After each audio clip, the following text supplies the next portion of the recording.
अच्छा, एक प्रश्न उन्होंने पूछा कि कुंडलिनी का जागरण कैसा हो, वही तो करना है मुझे। आप इस पृथ्वी में आप एक बीज छोड़ देते हैं, वो कैसा पनपता है, वो पृथ्वी में शक्ति है, वो अपने आप ही पनप जाता है। वैसी ही चीज है, जीवंत चीज को कैसे क्या क्या बताए। एक बीज से वृक्ष कैसे होता है, फिर उससे फूल कैसे आते हैं, और फिर वो फल कैसे हो जाता है, क्या आप बता सकते हैं? इसी प्रकार आपके अंदर सब बनी हुई चीज है, वो सिर्फ घटित होती है। अब गायत्री मंत्र जो है वो उन लोगों को कहना चाहिए, कल मैं इस पर बताऊंगी विशद रूप से, जो कि लेफ्ट साइडेड है, माने जो बिंधे हैं, जो डरते हैं हमेशा, जिनसे कुछ काम नहीं होता, जो हमेशा दूसरों से भयभीत रहते हैं, ऐसे लोगों को गायत्री मंत्र कहना चाहिए। पर जो पहले ही घोड़े पर सवार हैं, ऐसे लोगों को गायत्री मंत्र नहीं कहना चाहिए, क्योंकि ये राइट साइडेड मंत्र है। इससे आपकी और राइट साइड बढ़ जाएगी। अगर कोई आदमी राइट साइडेड है, माने हमेशा फ्यूचर की बात करता है, प्लान करता है, ये करता है, वो करता है, और ऊपर से गायत्री मंत्र भी गए, तो हार्ट अटैक आ सकता है।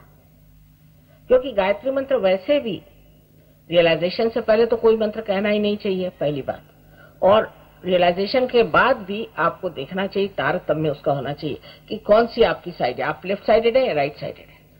लेकिन गायत्री मंत्र में जो बात कही गई है उसका कुंडलिनी से क्या संबंध है, वो मैं अभी बता दूं आपको। हालांकि ये लेफ्ट राइट साइड की सारी शक्ति है, क्योंकि ये मटीरियल यानी जो जड़ वस्तु है, और उससे भी आकाश तत्व आदि अनेक तत्वों से संबंधित है। अब हमारे शरीर में जो यहाँ पर आप देख सकते हैं कि जो कुंडलिनी है और जो पहला चक्र है जिसे कि हम मूलाधार कहते हैं, मूलाधार चक्र, और दूसरा मूलाधार, पहले चक्र है और फिर मूलाधार। मूलाधार माने जिसमें मूल रखा हुआ है, वो है सेक्रम्बो। ये दोनों पृथ्वी तत्व से बना है, तो भू से शुरुआत हुई, फिर उसके बाद में भूर्व। स्वादिष्ठान चक्र जो है अंतरिक्ष में फिरता है, इसलिए भूर्व से बना। ये उसके इसेंसेस है, भूर्व स्वाहा। स्वाहा माने इसेंस है नाभि चक्र का, जहां पर के सब चीज जो है वो डाइजेस्ट हो जाती है, सब कंज्यूम हो जाती है। ये नाभि चक्र भूर्व स्वाहा। अब यहाँ पर जब आता है तो मन, यशोदा मन, यहाँ मन है। मन माने अभी आपको जैसे मैंने बताया कि ये मन का चक्र है, कि मनुष्य का मन जो है वो इससे प्रज्वलित होता है। अगर कोई मनुष्य मिंधा हो, उसकी हालत खराब हो, तो उसके अंदर ताकत आ जाती है, उसके अंदर प्रोत्साहन आ जाता है, मन। फिर ये जन, क्योंकि ये कलेक्टिव का जन, इससे हम जनों को देते हैं, हाथ से हम देते हैं, हाथ मिलाते हैं, नमस्कार करते हैं। जो भी हमारा संपर्क शारीरिक होता है वो इस चक्र से होता है। हम बोलते हैं, भाषण करते हैं, किसी से वार्तालाप करते हैं, इस चक्र से होता है, इसलिए ये जन। और फिर ये तप है। आज्ञा चक्र जो है ईसा मसीह का है, उसे तप किया था, वो तपस्विता हमारे अंदर है, वो तप है, ये तप है। और फिर सत्य आपको सहस्त्रार पे मिलता है। इस प्रकार 7 चक्रों का जो इसेंसेस है वही आपको गायत्री मंत्र में है। लेकिन उसके कहने से आपको पहले जानना चाहिए कि आप कौन सा मंत्र को किस वजह से इस्तेमाल कर रहे हैं। इस सब चीजों को समझ लेना चाहिए। उसको आप सहयोग में कोई मंत्र वगैरह कहने की भी जरूरत नहीं होता, तो कुंडलिनी खड़ाक से ऊपर चली जाती। पर ये जो बताया गया, जब लोग जानते नहीं थे तो मंत्र उच्चार करके लोगों को वो ट्रांस में डाल देते थे, उनको भुलावे में डाल देते थे, और उनको एक तरह से कुछ क्या कहना चाहिए कि अभिभूत कर लेते थे। जैसे एक साहब है, उनसे हमने पूछा, भाई तुम्हें कौन सा मंत्र दिया गया? तो कह ले उन्होंने तो कहा हमारे गुरुजी ने बताना नहीं। कितने रुपए दिए? कह ले 300 पाउंड्स दिए एक मंत्र के। कौन सा मंत्र दिया भाई? नहीं वो बताने का नहीं, बड़ी मुश्किल से बताया। तो एक साहब बताते हैं इंगा, एक बताता है पिंगा, और तीसरा बताता है ठिंगा। और कोई हिंदुस्तानी को बताए तो वो समझ जाए। अब आप राम का मंत्र दिया, राम का मंत्र दिया सो राइट हार्ट। राम का मंत्र दे दिया आपको, किस लिए दिया? आपको क्या अस्थमा की बीमारी है जिसलिए दिया? किस लिए आपको मंत्र दिया है? ये नहीं, ऐसे ही उन्होंने राम दिया, मैं राम राम करता हूँ, और हो गई बीमारी अस्थमा की, क्योंकि आप राम राम राम राम कर रहे हो। राम चंद्र जी के आपके नौकर है, अवतरण है वो। उनका नाम लेते वक्त जरा गर्दन झुका करके भी नाम ले लिया, हो जाता है, अगर आप पार हैं तो। अगर आप पार नहीं तो आपको कोई अधिकार ही नहीं, आपको साम्राज्य में नहीं। समझ लीजिए आप इंग्लैंड के रहने वाले नहीं है और आप वहां की क्वीन को जाके कहे कि साहब देखो मुझे राशन नहीं मिलता इंडिया में, तो कहेगी भैया मुझसे क्या कह रहे हो, तुम जाके अपनी गवर्नमेंट से कहो। ऐसी बात है कि जब आप उसके गवर्नमेंट में नहीं आए भगवान के, तो आप उससे मांग क्या रहे हैं? आप पहले उसके गवर्नमेंट में तो आओ, उसके आप नागरिक बनो, उसके सिटीजन बनो, फिर आप जो चाहे सो।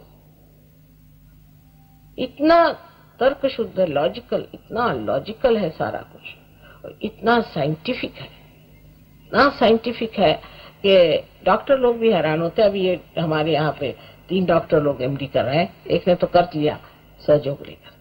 इतनी आश्चर्यजनक चीज है, लेकिन हम लोगों को कुछ मालूम नहीं, इसलिए लोग तंत्र लगाते हैं, मंत्र लगाते हैं, दुनिया भर की चीजें करते हैं और उसका इतना रुपया पैसा लेते हैं। हमें ये मंत्र दिया। अरे मंत्र देने के लिए गुरु काहे को चाहिए? कोई गधा भी दे सकता है। जब आपको पता ही नहीं कि क्या मंत्र देना चाहिए, आप क्यों मंत्र दे रहे हैं?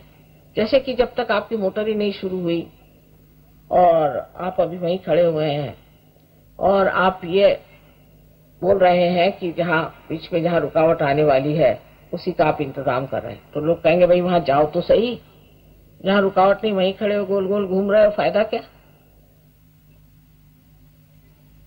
तो हर चीज एक बड़ी शास्त्रीय है, और ये सबसे बड़ी बात, ये हमारा धरोहर है, ये हमारा हेरिटेज है, हिंदुस्तानी लोगों का ये हेरिटेज है, ये भारतीय संस्कृति का देन है हमारे पास। इसको हम नहीं प्राप्त करेंगे तो कौन करेगा? आप इन लोगों को देखिए जो विदेश से आ रहे हैं, ऐसा गाते हैं कि आप हैरान हो जाइएगा। जो मराठी भाषा कितनी कठिन भाषा है, उस भाषा में वो लोग गाने गाते हैं, ऐसे गाने कि आप हैरान हो जाएगा कि इन्होंने कैसे गा। जिनको हमारे स्वर नहीं मालूम, जिनको गणपति का ग नहीं मालूम, सर्वधर्मों का सार सहयोग में आपको मिलेगा, और सर्वधर्म कितने सत्य हैं वो भी आपको मालूम होगा। इस तरह से कह रहे हैं कि हम सब भाई भाई से कुछ नहीं होता है, लेकिन इसमें हम लोग असली भाई भाई हो जाते हैं, इसमें असली रिश्ता जुट जाता है। ऐसा रिश्ता जुटता है, मैं देखते रहती हूँ कि आपस की जो दोस्ती इन लोगों की है, कि विलायत के ये जो अंग्रेज जो पहले अपने बहुत समझते थे, आते हैं वहां से कुर्ता पजामा पहन करके, और पहले तो अपनी भूमि की थोड़ी सी चरण धूली अपने सर में लेते, कहते ये योग भूमि। और जब अपने देहातों में जाते हैं तो ऐसे गले लगाते हैं सबको कि जैसे पता नहीं कहाँ के मित्र मिल गए, पर वही वहां के जो रहने वाले अंग्रेज हैं उनसे भागते हैं। इसके वर्णन बहुत सुंदर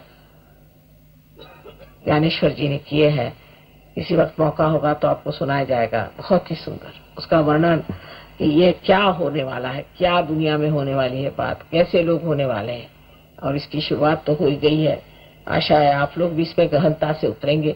ये नहीं कि आज मेरा भाषण सुना, कल उनका सुन गया, परसों उनका सुन गए, तो इस तरह से तो चलने नहीं वाला। जिस जगह थोड़ा सा भी पानी मिलता है वहीं कुआं खोदना चाहिए, ये नहीं कि 10 जगह छेद करते फिरो। आपको कोई पैसा देना नहीं है, कुछ नहीं, सिर्फ थोड़ा समय जरूर देना होगा अपने लिए, और उसमें इसे आप प्राप्त कर सकते हैं। आपकी जो शक्ति उसे आप पा सकते हैं। मंत्रों से रोग होने की बात मानी नहीं जा सकती, क्या हमारे सारे शास्त्र? नहीं, बिल्कुल नहीं, आपके शास्त्र बहुत सही है, लेकिन एक इस पे बड़ा सुंदर संस्कृत में श्लोक है कि अमंत्रम अक्षरम नास्ति, नास्ति मूलम अनौषधम, अयोग्य पुरुषो नास्ति, योजक तत्र दुर्लभा। कोई भी ऐसा अक्षर नहीं है जिसमें मंत्र नहीं, कोई भी ऐसा मूल नहीं है जिसमें औषधि नहीं, और कोई भी पुरुष अयोग्य नहीं है, लेकिन उसकी योजना करने वाला चाहिए। जो सो पागल खाने से निकल के आकर आपको मंत्र दे रहा है, कोई जेल खाने से छूट करके आके आपको मंत्र दे रहा है, उनको अधिकार नहीं, अनधिकार चेष्टा है, समझे ना? अनधिकार चेष्टा नहीं कर सकते। हम तो कोई भी शास्त्र को बुरा नहीं कहते, लेकिन जो लोग इस तरह से शास्त्र को इस्तेमाल करते हैं और अपने ऊपर इसकी जिम्मेदारी ले लेते हैं कि हम दूसरों को मंत्र दे रहे हैं, काशाय वस्त्र पहन लिया, हो गए बड़े साधु बाबा। अगर कोई साधु बाबा है तो कहा हुआ है कि साहिब मिली है सो ही सदगुरु।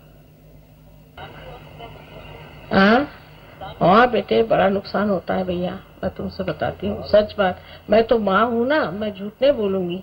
गलत आदमी से मंत्र लेने से तो नुकसान हो जाता है। ईसा को सूली, गांधी को गोली, सबका सुख चाहने वाले लोगों को क्यों परेशानी होती है, कोई मंत्र आप दे सकते?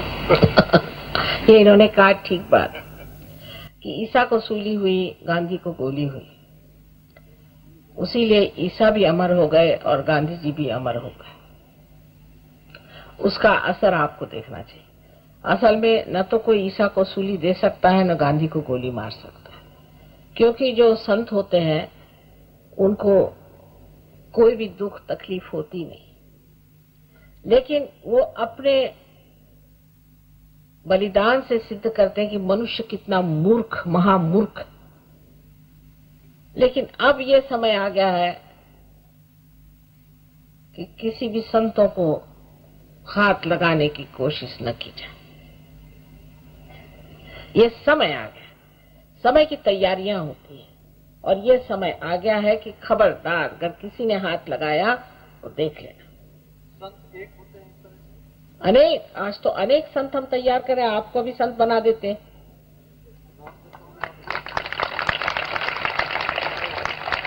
पहले कम होते थे, अब हजारों की तादाद में हो रहे हैं। चक्रों की विशुद्धि कैसे पता लगाए, वह उनको कैसे शुद्ध करें, कुछ एग्जाम्पल्स दीजिए। हाँ, आपने चक्रों के बारे में पूछा कि किस तरह से वो शुद्ध न हो तो कैसे पता लगाए। तो वो आप जब हमारे सेंटर पे जाएंगे तो आप जान लेंगे कि हमारी उंगलियों में 5, 6 और 7 ये चक्र हैं, और 5, 6 और 7 ये चक्र हैं। तो ये लेफ्ट साइड के जो है ये आपके मानसिक स्थिति को दर्शाते हैं, और राइट साइड के जो है वो आपके बौद्धिक और आपके शारीरिक स्थिति को दर्शाते हैं। अब अगर इसमें से कोई सी भी उंगली में चिटक ऐसी गर्मी लग रही हो, या कहीं ऐसा लग रहा हो कि जड़ता आ रही है, कुछ आ रही है, तो उसका सिर्फ उसका अर्थ क्या है ये आप सीख लीजिए।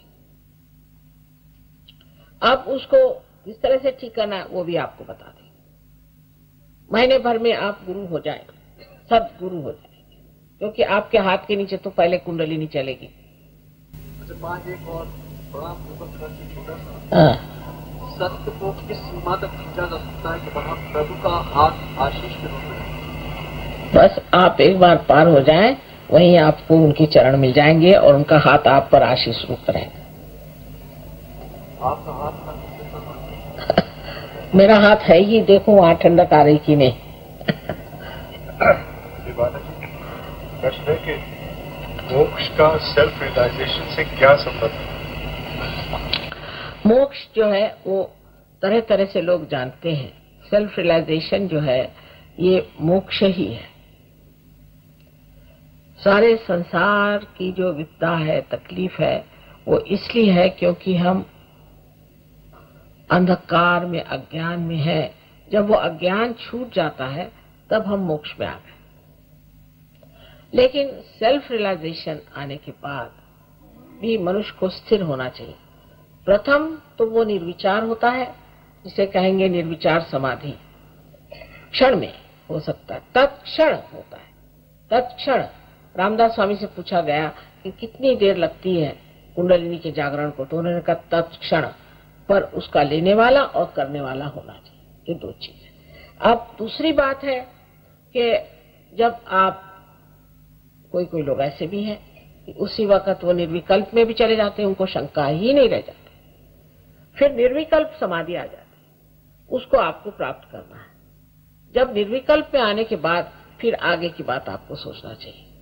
एकदम से ही आप कहें कि हम एकदम से ही परम हो जाएं, तो ऐसा नहीं होता है। जितना आप बर्दाश्त कर सकते हैं उतना ही होगा, पर निर्विकल्प में आते ही आप अपने ही आप ढलने लग जाते हैं। उस वक्त जिस वक्त आपके बंधन टूट गए तभी आप मोक्ष को प्राप्त हो गए। लेकिन इस बंधन को टूटने के बाद आप कहाँ तक आप पहुंचते हैं ये आगे का रास्ता है, पर मोक्ष तो हो गया। है माता जी, योग विद्या में बताया गया है कि कुंडलिनी जागृत होते समय विभिन्न चक्रों में से विभिन्न प्रकार की आवाजें आती। ये जिसने भी बताया है योग विद्या से में, तो ये योग विद्या वालों को कुछ मालूमात नहीं। आवाज तो तब आएगी किसी भी चीज की जब उसमें रुकावट हो। अगर रुकावट ही नहीं हो तो आवाज कैसी आएगी? तो जब कुंडलिनी चढ़ती है तो उसमें विभिन्न आवाज आने की कोई सवाल ही नहीं उठता है। अगर विभिन्न उसमें आवाज आ रही है तो कोई ना कोई रुकावट है, तब आ सकती है आवाज। इसी प्रकार किसी किसी में गर्मी आ जाती है, किसी किसी की कुंडलिनी बार बार नीचे गिरती है, पर ऐसी कोई विपत्ति की चीज नहीं आती। पर जब कुंडलिनी उठती है तब बहुतों को सुगंध भी आता है, क्योंकि कुंडलिनी जहाँ बैठी हुई है वो मैंने आपसे बताया पृथ्वी तत्व से बना हुआ है, और पृथ्वी का जो कॉजल है, उसका जो तत्व है वो सुगंध है, इसलिए सुगंध आती है जब कुंडलिनी उठती है बहुतों को, और ऐसे भी सुगंध आती है बहुतों को जब वो पार हो जाते हैं। पर इसका मतलब ये है कि जैसे आप यहाँ से एयरपोर्ट जाना है, आपको प्लेन पकड़ना, समझ लीजिए, तो इधर उधर सब चल ही रहा है, लेकिन आप तो इस चीज में कि भाई किस तरह से वहां पहुंच जाए, तो ये सब साइड में कुछ न कुछ होते रहता है। पर ये आवाज आना कोई बड़ी अच्छी स्थिति नहीं, इसका मतलब है कि चक्रों में कुछ रुकावट। नाद क्या है? नाद क्या है इसके बारे में बताइए। अब सारे ही प्रश्न आज ही पूछ लीजिएगा। नाद क्या है, ब्रह्म क्या है? नाद वही है जिस वक्त हमारे अंदर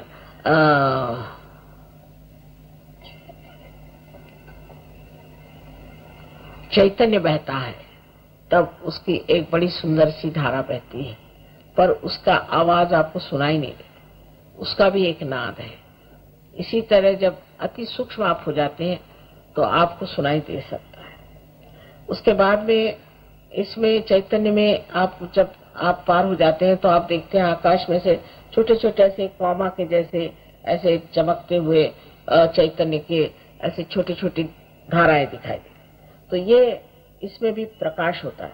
अब आपको आश्चर्य होगा कि बहुत से हमारे पास ऐसे फोटोग्राफ्स हैं, वो अभी आपको हम बाद में दिखाएंगे, जिसमें आपको आश्चर्य होगा कि ये प्रकाश के जो कण है उसको पकड़ा गया। ऐसे आजकल हो रहा है, बहुत से फोटोग्राफ इतने चमत्कार पूर्ण है, पर वो अभी नहीं मैं बताऊंगी, क्योंकि सब सत्य मनुष्य नहीं झेल सकता, धीरे धीरे झेल सकता है। उन्होंने सवाल पूछा कि ओम नमः शिवाय बोलते हैं, ये ठीक नहीं, आपको अधिकार नहीं है अभी इस चीज का, और उससे आपको तकलीफ ही हो जाएगी। असल में क्या बताएं, इतना अंधकार है, और इस इग्नोरेंस का भी फायदा कितने लोग उठाते हैं। कुछ भी बताते रहते हैं, कहते रहते हैं, छाप देते हैं, लोग वही करने लग जाते हैं, क्योंकि सब लोग खोज रहे हैं, सब साधक है। दुख की तो बात यह है कि सारे बड़े शुद्धपन से, भोलेपन से परमात्मा को खोज ही रहे, उसमें न जाने किस किस जाल में फंस जाते हैं, कितनी परेशानी में फंस जाते हैं। लेकिन कोई भी बात, कोई भी ऐसी आफत हुई हो तो उसको भूल जाइए पूर्णतः, कृपया उसे पूर्णतः भूल जाइए, और ये ना सोचे कि मैंने ये गलती की, वो गलती की। पहली तो शर्त ये है कि मैंने कोई गलती की ही नहीं, मैं बिल्कुल दोषी नहीं हूँ, ये धारणा अंदर बनाए, तभी ये होगा, नहीं तो होने लगा। इसके अलावा भी हर जगह सेंटर्स हैं, काफी सेंटर्स हैं, और लोग का बहुत होशियार है, बहुत जानकार है, नम्र है, प्रेमी है, मेहनत करते हैं, और आप लोग वहां जाएं और उनसे अगर पूछे तो आपकी पूरी मदद कर देंगे। कोई आपको पहले ही बताया कि रुपया पैसा किसी चीज की जरूरत नहीं है, सिर्फ आप जा करके उनसे पूछें आपको क्या शिकायत, वो ठीक होगी। और जैसे मैंने कहा कि आपको एक निश्चय कर लेना चाहिए कि हम माँ ठीक होने के बाद हम सहयोग को पूरी तरह से करेंगे, और सहयोग का जो प्रकाश है हम दूसरों को देंगे, क्योंकि अगर आप ऐसा नहीं करने वाले हैं तो ये तो बेकार हो जाती चीज। हजारों लोगों को ठीक करते हैं और जो जहां से तहां बैठा रह जाता है। तो इस तरह से नहीं, हम माँ सहयोग में उतरेंगे और लोगों की मदद करेंगे, ऐसा विचार करना चाहिए। क्योंकि कोई सा भी आप ईसा मसीह ने कहा है कि जोत को जला करके दीप कोई पलंग के नीचे नहीं रखता है। ऐसी बात है कि हमें जो चीज प्राप्त हुई वो दूसरों को दिए बगैर चैन नहीं आने वाला और उससे फायदा भी नहीं होने वाला। आज आपकी एक बीमारी ठीक हो जाएगी, फिर कल दूसरी हो जाएगी, तो मैं यही एक काम करती रहूंगी कि आपकी बीमारियां ठीक करती रहूं। इससे बेहतर है कि आप अपनी बीमारी एक ठीक करने के बाद हमेशा के लिए ठीक हो जाइए और दूसरों को भी ठीक करिए। एक जोत से दूसरी जोत बढ़ेगी और सारे संसार की भलाई हमें करने का है, सारे संसार का कल्याण होना चाहिए और उसके लिए कितनी अभिनव चीज, कितनी सुंदर चीज हमारे पास है, जो चैतन्य है, उसे हमें देना चाहिए।